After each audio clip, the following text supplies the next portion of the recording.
सर्वप्रथम मैं अपने गाँव वासियों को और मेरी कांग्रेस पार्टी को और सभी कांग्रेस पार्टी के जितने भी पदाधिकारी सभी को धन्यवाद देना चाहता हूँ कि जनरल सीट पे मुझे एक गरीब को चुनाव लड़ाकर इतना एहसान किया और इस ऐतिहासिक जीत की। और समस्त ग्रामवासियों को मैं धन्यवाद देना चाहता हूँ।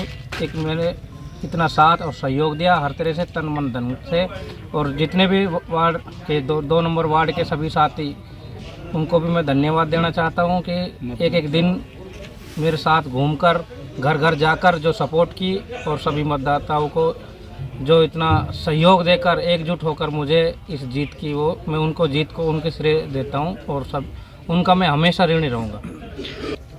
जीत आपको मिली, ये पहले बीजेपी की सीट थी, यहाँ पर बीजेपी का कब्जा था, तो जिम्मेदारी कितनी बढ़ गई है और काम को लेकर के आप कैसे आश्वस्त करेंगे जिन्होंने आप पे विश्वास जताया?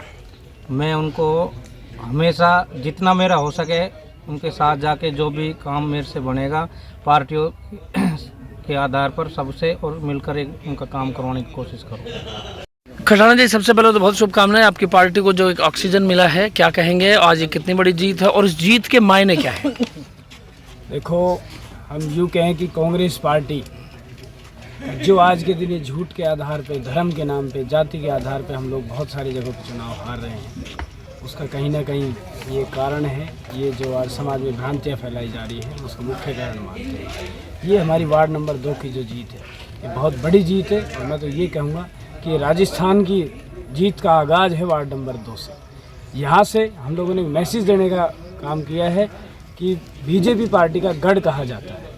बीजेपी पार्टी के गढ़ में से और एक छोटे से चुनाव में जहाँ वोट परसेंटेज बहुत कम रहा है और उसमें भी 734 वोटों से जब हम चुनाव जीतते हैं, तो हम ये कहना कोई अतिशयोक्ति नहीं होगी कि ये कोई भी बीजेपी का वार्ड नहीं है।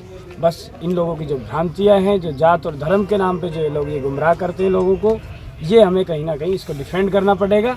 हमारी पार्टी कहीं भी पीछे नहीं है और हमेशा इसी तरीके से परचम लहराती रहेगी। जिस तरह का आपको मार्जिन मिला और जिस तरह का सहयोग आपको मिला, क्या मानते हैं कि कहीं ना कहीं जो सत्ता का एक माहौल था उसको कितना बड़ा संदेश है?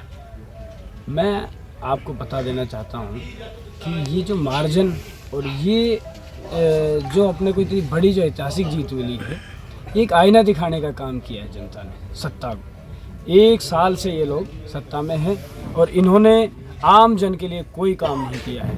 मैं अभी हाल की एक स्थिति बता देता हूँ कि हमारा तिजारा जो कस्बा है उसकी हालत इन्होंने ऐसी कर दी है कि आम गरीब ऐसे तबके के लोग जो वहाँ पे अपनी सब्जी की दुकान लगा के, रेहड़ी लगा के, छोटी मोटी दुकानों से अपना काम कर रहे थे, पूरे तिजारा को आज ऐसे तोड़ दिया गया है कि लोग तिजारा को पहचान नहीं सकते। इन्होंने एक ऐसा काम नहीं किया है जिससे आम जनता को राहत मिल सके। कोई भी ऐसा काम नहीं किया है जिससे कि ये जनता जिस तरीके से इनको बहुमत दे के इनकी सरकार में इनको लेके आए हैं, तो इनकी रिस्पॉन्सिबिलिटी बहुत ज़्यादा बढ़ जाती थी कि ये यहाँ पे काम कराएं और लोगों को राहत देने का काम करें। तो मानते कि जिस तरह से बाबा की बुलडोजर की एंट्री हुई थी, उस बुलडोजर का भी एक ये दस्तक है?